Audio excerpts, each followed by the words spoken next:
In this post, we will go into the sweetness and beauty of Hafez's Ghazal 80, a lyrical masterpiece that continues to captivate readers centuries after its composition.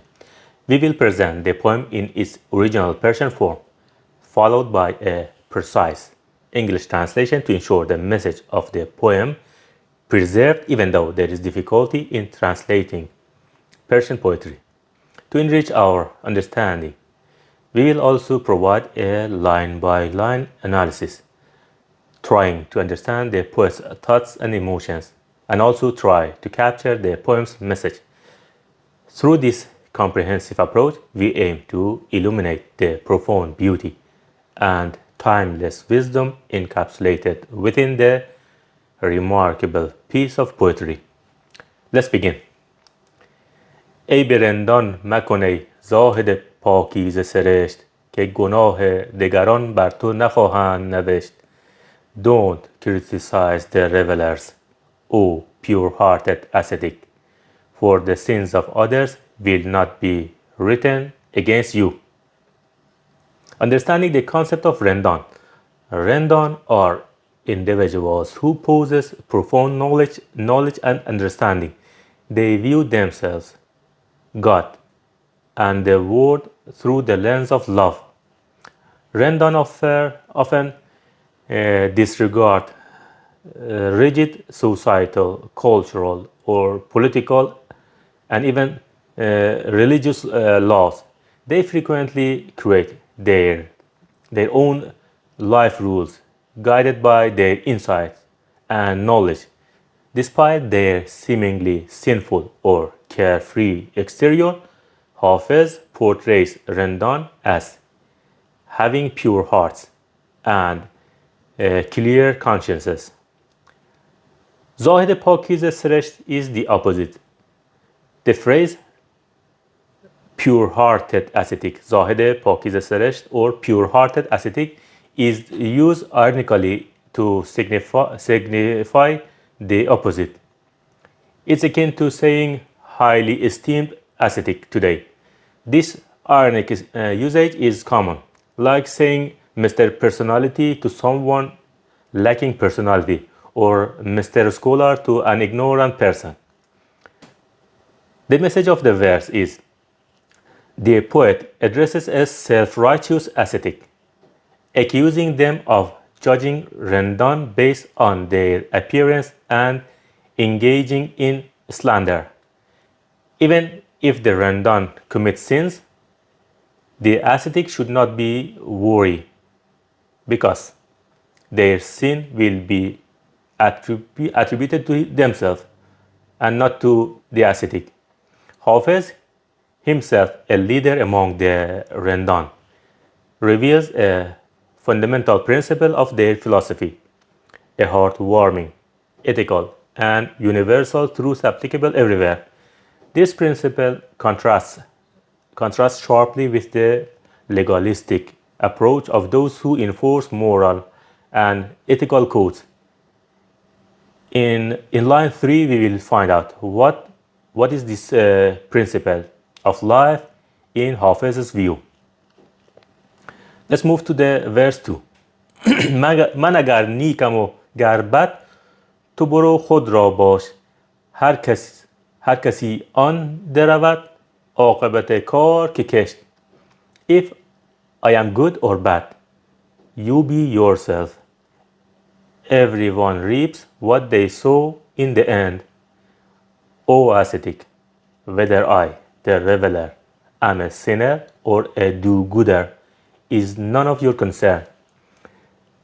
Do not meddle in the affairs of others. You should be mindful of your own actions and understand that everyone will eventually reap what they sow. On the day of judgment, people will be judged based on their intentions, not only their deeds. Therefore, many people who appear to perform good deeds may never achieve salvation because their intentions are evil and displeasing. No one knows the true intentions of another and cannot judge them. Now the third verse. همه کس طالب یارند، چه هوشیار و چه مست. همه جا خانه عشق است، چه مسجد چه کنشت. Everyone seeks a lover, whether sober or drunk. Everywhere is a house of love, whether a mosque or a synagogue.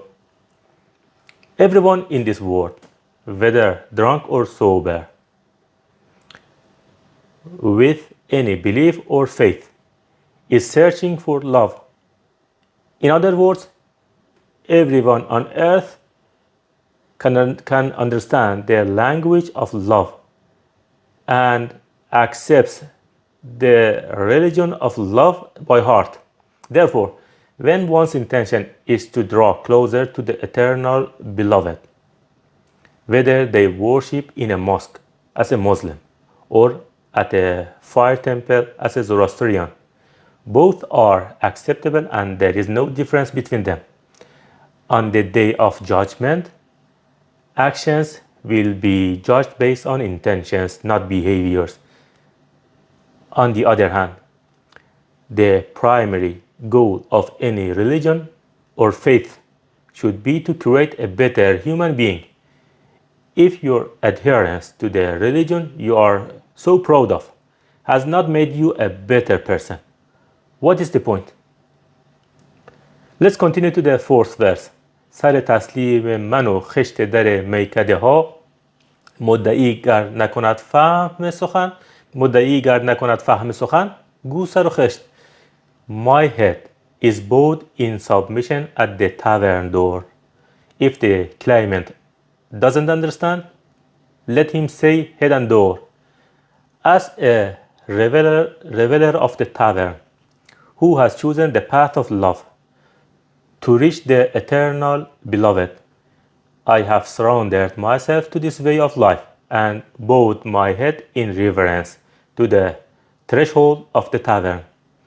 If the pretentious, the ascetic, and the preacher hear this and are unable to understand my state, don't explain too much.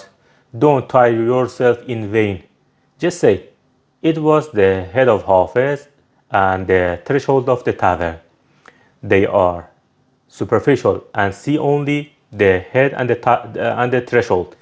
They pay no attention to people's intentions or inner selves, and they are ignorant of the subtleties and nuances of revelry. Speak to them in their own language. They do not understand the mystery of seeking refuge in taverns. The door of taverns were usually short at that time, so when people entered, they had to bow and sometimes they hit their head to the wall. Hafez likens this bow to praying in mosque. Also, Hafez says that in our way of life, we may hit our head to the rock and face difficulties, but this is our own choice and we are happy with it.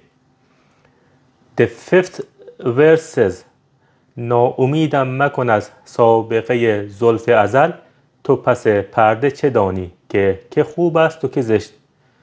Don't make me despair of the past kindness of eternity.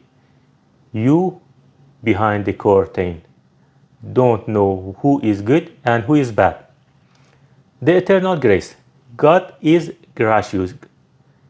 God is gracious and merciful and has always been and will always be kind to all.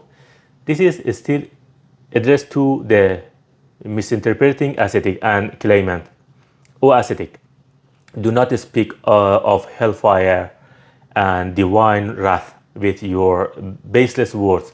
You have a distorted understanding of the Sharia and portray God as unkind. Do not make me lose hope in the divine grace that has been bestowed upon all his servants from eternity and will continue forever. You will see only the outward appearance of people and make unjust judgment. How can you possibly know who is good and who is bad in the sight of God behind the veil?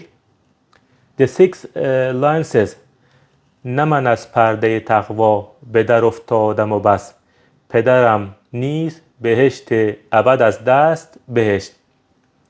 It is not only me who has fallen from the curtain of piety. My father also lost the eternal paradise from paradise. I'm not the only one who can't be pious. I'm not the only one who is curious and does things I shouldn't. My father, out of curiosity, tasted the fruit in paradise that he wasn't supposed to, and as a result, lost paradise and all its blessings. When God has placed curiosity in our human nature, we can't help but be curious. And the final verse. حافظا روز ازل گر به کفاری جامی یک سر از کوی خرابات برندت به بهشت. Hafiz, on the day of death, if you hold the cup in your hand, they will take you from the tavern alley straight to paradise.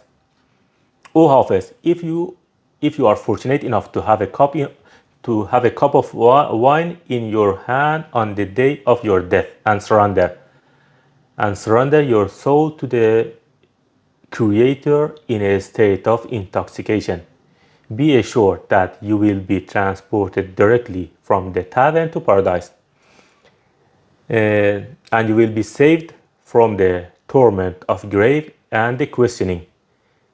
In the final couplet, Hafez delivers the final blow to the wounded ascetic, shattering the foundations of all his beliefs. In this couplet, he presents the tavern as the sacred place because in the tavern there is no hypocrisy, pretense, or deceit, worldliness, ambition, slander, fault-finding, judging others, noisiness, lies, and deceit have no place in it. All that exists is love, intoxication, and truth. The state of mind at final moments of life is of huge importance. If you part this world when your heart is full of joy and happiness, and you have less to regret, it may be perceived as you had a successful life. Here Hafez says that if death finds me in a state of happiness and peace of mind, I am sure I am salvaged.